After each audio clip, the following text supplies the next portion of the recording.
CEO of Park Lane Jewelry. Hi, my Canadian friends. This is Scott Levine.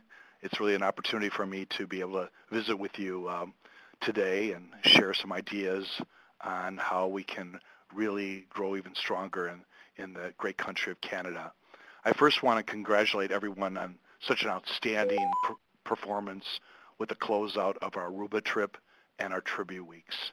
This past week actually was our best Canadian week ever, and my brothers and I are so proud of each and everyone's efforts. And whether you had your biggest week or whether you submitted one order, every order made a difference. One thing is certain that we have noticed is your customer show average, your hostess show average, your director average is some of the highest in our entire company. So I applaud you. I want to also especially recognize our Canadian leadership. Jean Lund's organization with Jane Jewels had a stupendous week, and Blue Skies with Lise Brake at the helm also rocked it. We're so excited about what's happening in Canada, and I can't wait to my next visit up there to see you all. I thought this would be a great time to offer some additional training to support your growth. You know, one area that seems to be weak for our Canadian division is recruiting. And your averages are so high, yet your recruiting isn't keeping up with some of the other markets. And so I wanted to spend some special time with you and deliver some key points that really can mean a difference in the success of your business. And I have about 12 points that I wanted to share with you. So if you can take out a piece of paper, jot down some notes, or type them all out, I really think this can make a difference. First of all, I wanted to share that I have learned in the 35 years that I've been in this industry and Park Lane that recruiting is really an attitude. Recruiting is a mindset. It's a developed culture. You know, if you think it's hard and difficult to recruit, you are absolutely right. Just as if you think it's easy, you are also right. You know, my mom has taught me so much in the business, and I owe much of my success to what my mom taught me about how to work the business. And she had shared with me early in my career that if you can date a show or sell a person on the idea of dating a show, then you can also sell him or her on the idea of taking our business for a test drive. If you're a good booker, then you are a great recruiter. Because all you're really doing, my friends, is you are selling a different idea. Second, you have to know your why. Why are you in the business? What motivates you? What is your why? You know, recruiting is sharing, and sharing requires being selfless. Many times people are blinded by the immediate income that comes from personal sales, but recruiting offers limitless possibilities. If the person that you recruited just, let's say, didn't think about sharing the opportunity with you, where would you be today? You wouldn't have the opportunity you do have. So it's a great thing that the person shared the opportunity with you and was selfless. You know, in life, everything is more meaningful if we have someone to share it with. And whether it's love, success, wealth, or any beautiful thing on this earth, just like our opportunity, it's more meaningful if you share it with someone else. You know, I realized very early in my direct sales career that I could only hold so many personal shows in 1 week. My record was 21 shows in a week while maintaining another job. Literally, I had to take off 2 weeks just to recover. We had this campaign going at the time, and I remember it so clearly like it's yesterday. And while one show was in progress, I ran to the next show and then the next show. And I had coached my hostesses to complete the orders and book additional shows.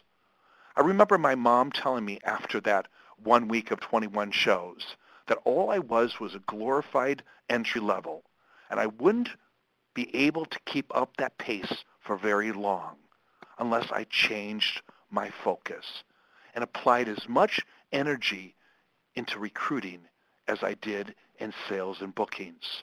So I changed my focus, and within 6 months, I had over 600 people. So I want you to think about number 3. What is your recruiting focus? What is your focus in the business? There is a maximum number of personal shows you can hold in 1 week, but there's no limit to the maximum of recruiting, of the number of recruits you can bring in the business. There's limitless possibilities of growing, but it requires being selfless, being willing to put others' needs first before your own. It also requires confidence and trust in the marketing plan and in Park Lane, and really seeing the big picture before you realize it. I remember asking my mom a question at one of the last conventions she attended. I said, "Did you ever think it was going to get this big, Mom?" And she said, "I knew it all along." So you have to be a visionary and trust in your opportunity. If success through recruiting can be realized by others in Park Lane, then it can be realized by you as well. There were many people in my mom and dad's life early in their career, in their own family, that wasn't encouraging. When they started Park Lane, there were naysayers within their immediate family. And then even some of their family members told them right out they would never make it. Then years later, these same people, one by one, went to work for them. It was funny to hear those same people say, "Oh, I knew that they were going to be successful right from the start." Their tune sure changed, but they had to be shown. Each and every one of you already should be convinced that the Park Lane opportunity is the best direct sales opportunity out there. And if you have doubts, you're going to fail. Only when you believe can you succeed in recruiting. I consider myself a spiritual person, and it's like faith, believing in something you may not be able to see, but you have it and you know it's real. Number 4, you have to create a recruiting culture to create recruiting within your organization and use the most powerful tool we have. What's our most powerful recruiting tool? Well, you have to really give careful thought to what the direct sales industry says is the number 1 reason why people join our companies. And they say it is product. 70% of the people join because they want our jewelry. 19% join because they want money, and only 2% join because they want the trips and the prizes. And what's so interesting is that so many people at their shows talk money first or talk prizes first, when they should be putting all emphasis on what? The jewelry. What's the best way to get our jewelry? Is to be enrolled in Park Lane. Why do people not join Park Lane? What's the number 1 reason? Well, studies have shown the number 1 reason why they don't join our business is they lack confidence. And number 2 is they fear failure. Thus, what's the number 1 motivator to try our business? Is use the jewelry. They get the jewelry free. Who wants our new Caribbean necklace free? Who wants our Mesmerize ensemble free? Make doing Park Lane sound quick, easy, and fun. If you put too much detail to the job, then people are not going to try it. Let them know. It requires very little time and effort. I went to a meeting the other day, and a girl got up and shared within 45 minutes at her workplace during break, she sold $1,700. So as a fashion director, she made $500 in 45 minutes. That's great money. And the best part of it is, it's all legal. Number 5, create a recruiting environment. And it really begins with personal hostess coaching. You know, the hostess is the most likely candidate to join because she loves our jewelry and she also accepts the whole concept of in-home sales. Also, create a recruiting show. If you place as much emphasis on recruiting as you do on sales and bookings, you will out-recruit your sales, which is a great thing. You want to mention it in your opening talk. And what is great about these teachings that I'm going to share with you is it's tried, it's proven, it works. It's so scientific. It works time after time. I always have my guests seated when we begin the show. I do not stand before them because people look at us and they're wondering, could I do something that she or he is doing in the business? So if you're towering over them and talking from standing up, it appears that you have to public speak. And you want to underplay public speaking. Do you know the number one fear people have most is public speaking? They fear public speaking more than they do death, which means they'd rather die than do what we do. So the thing you want to do is underplay the fact that you're speaking. You want to create a desire for people to want to try our business. And I do it right in the opening talk where I say, the last thing I say before I start showing the jewelry is, ladies, I just got a call today from my manager, and since Shirley knew that I was going to be in, let's say, for example, Ottawa, she said, be sure to let the people know there's positions available. So I would like for you to watch what I'm doing tonight. I want you to be thinking about who you could recommend that may qualify for a position with our company, even yourself. And I want you to know, ladies, before I start showing you this jewelry, all this jewelry is mine. And it didn't cost me anything out of my pocket. So what you're doing is you're creating desire, which is the next point. You're creating desire by planting seeds for the number one reason why they join our business, which is they want the jewelry. So you want to interject a booking seed or a recruiting seed after every third item. It works, and people will become excited if they hear different seeds planted and shared throughout the show. You want to be subtle, and then you want to use direct seeds. You could use a seed like, you see the jewelry I'm about to show you? It can be yours for no out-of-pocket investment. Another one could be, ladies, the most difficult thing I have to do each day is decide what jewelry I'm going to wear because the company has given me all this jewelry.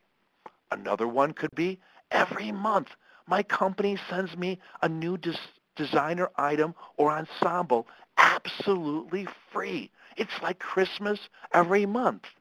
Another seed could be, since I joined Park Lane, my spouse and my kids and my family are so proud of me, and they're constantly telling me how good I look. The compliments are great. Another seed could be, before Park Lane, I didn't wear much jewelry, but because it didn't have to cost me very much of anything, I'm finding myself picking out jewelry before I decide what clothes to wear. Or you may say, when I found out this necklace was in the kit, I decided to join the business because I knew I was getting it free with no out-of-pocket investment. So by planting these recruiting seeds throughout the show, what you're doing is you're creating desire for the people to want to give Park Lane a test drive. But you're not offering it to them. You're just planting the seed. You know, they say that people only hear 20% of what you say. So you have to say it frequently in a different way to create that desire.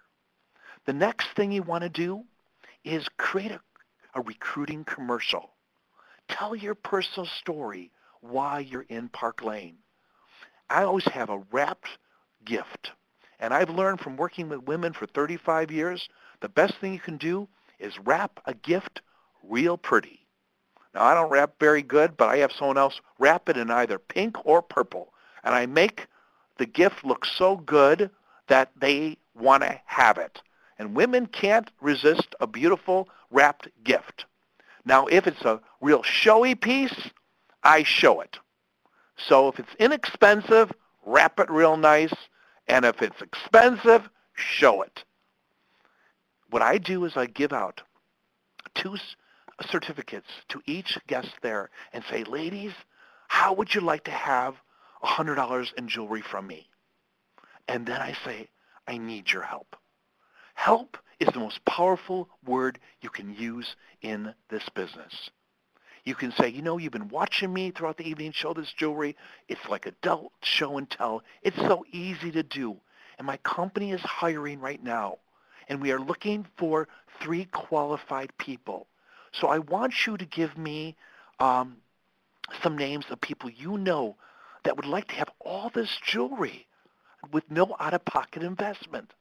Someone that you know that would be like to make some extra money. Someone that you know that likes fashion. Someone that you know that likes people. Someone that you know that would like to get out of the house every once in a while and have some me time. Now, by recommending them, if they're accepted and qualified in my company, I will see that you get a piece of jewelry out of your choice out of my treasure box.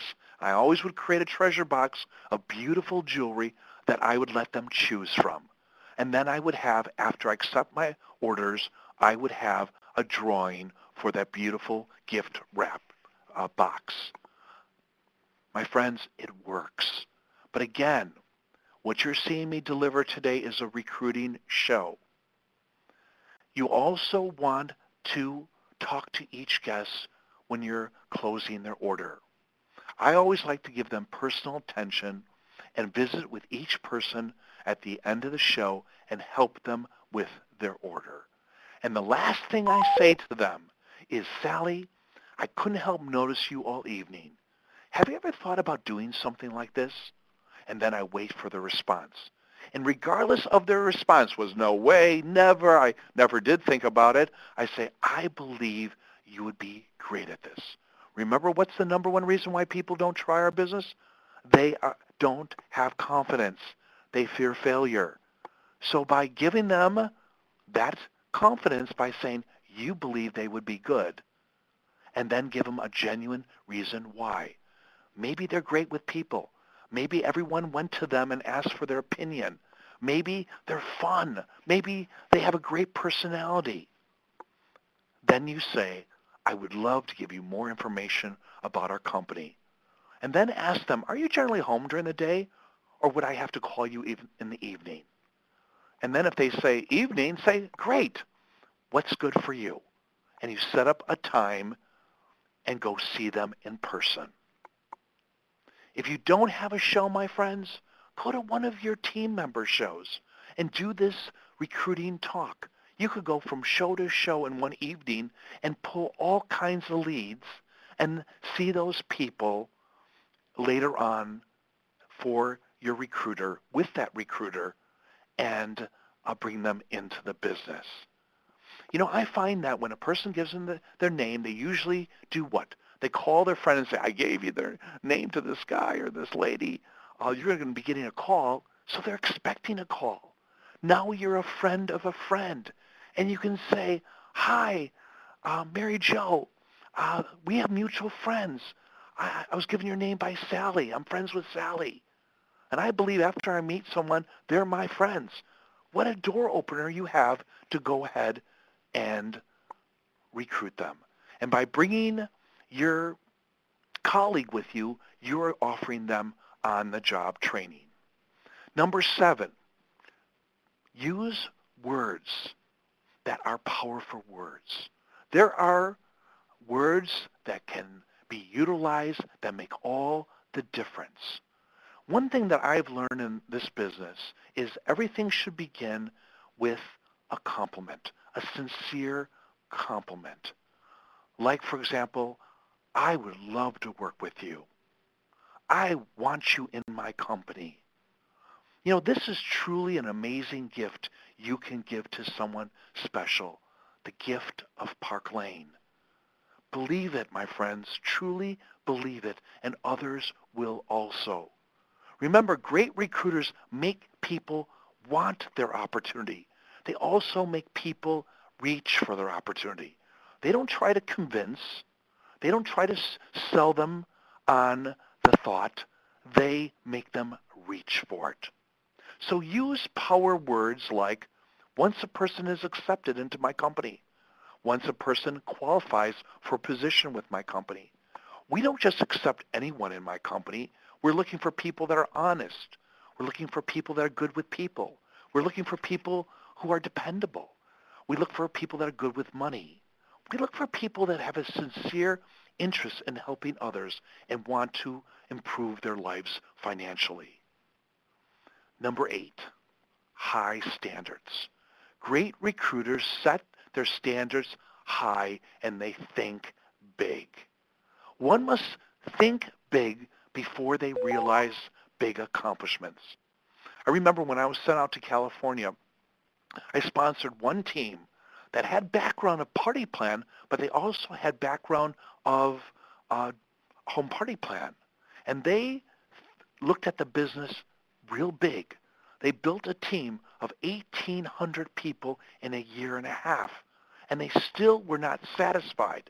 So you always have to have a healthy discontentment for where you are, and you'll continue to grow.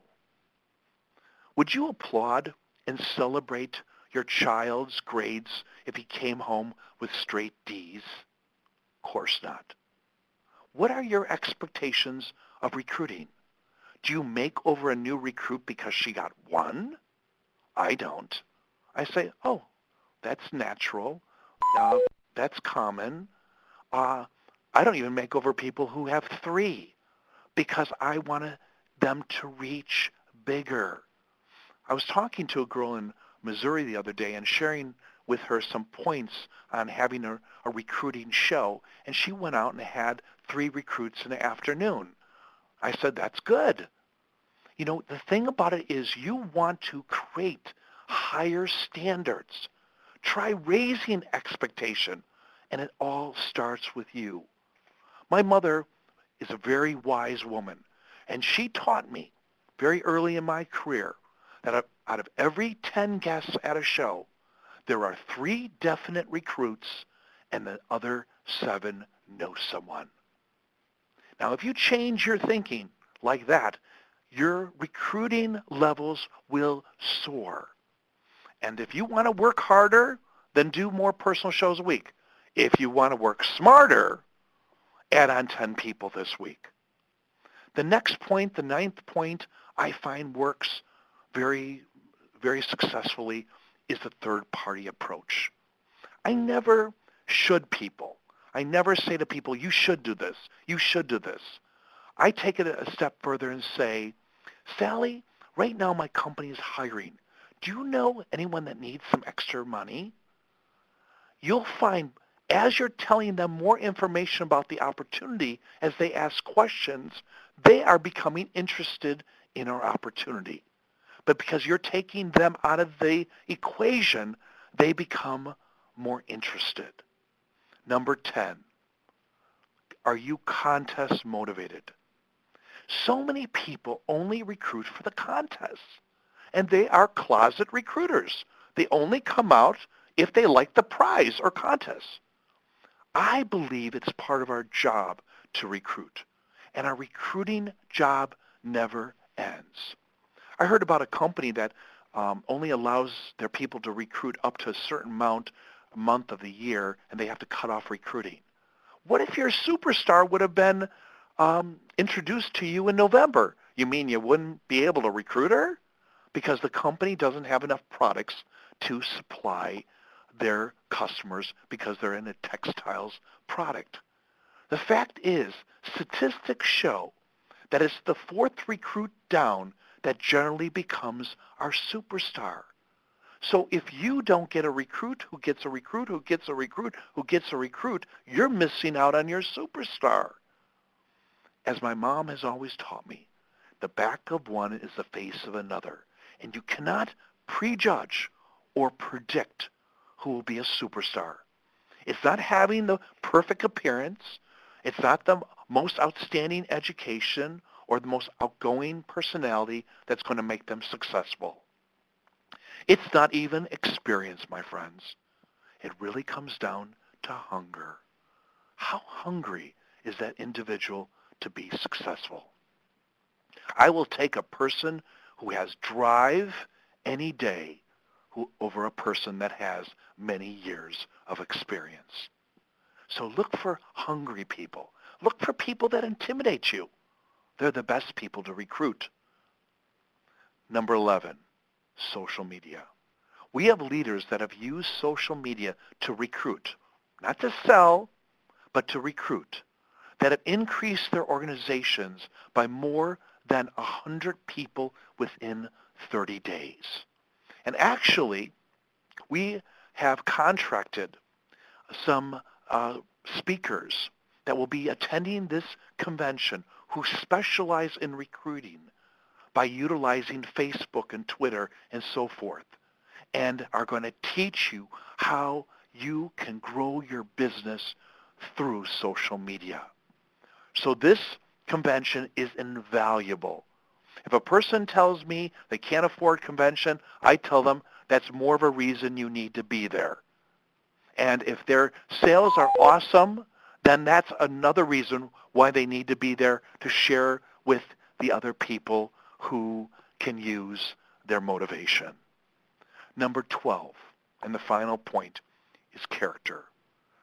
People will want to work with you when you are fun, when you're likable, when you're trustworthy, when you're honest, when you follow your word. Be a kind person, and you'll be the kind of person everyone will want to work around. My friends, this is a people business, and you must become a people person. Emulate the people you most admire. Before long, you become like that individual. I was told years ago, you are the average of the 5 people you most spend time with. And people are either going to be uplifting or they're going to be toxic. They are either going to bring you up or bring you down. So give careful consideration to who you hang out with, because they are either going to build you and promote you and make you feel good about yourself or pull you down. And I'd rather be pulled up than pulled down. It affects every aspect of our life. In closing, I hope you are as hungry and passionate to see your business grow as we are. We love our Canadian friends, and we are so excited about your successes. And it gives me such great pleasure to introduce you to our Americans and to our Australians and our people south of the border, because you have done so well. But I want to see you outnumber some of those other markets. Some markets that have been with us a while that get a little complacent. They need to be shook up a little bit. And Canada is doing a great job. But I know the talent and the potential we have in Canada, that you are going to soar to even greater levels. And it's recruiting that's going to help the great country of Canada soar to unprecedented levels. I hope to see you in Chicago. And if you're thinking about it, think no further. Decide today that you will join us. I know my mother will be so grateful to see you all smiling and cheering. And from this convention, I know your business will catapult to new levels. So this is a vitally important international event, and we want you there. So see you at convention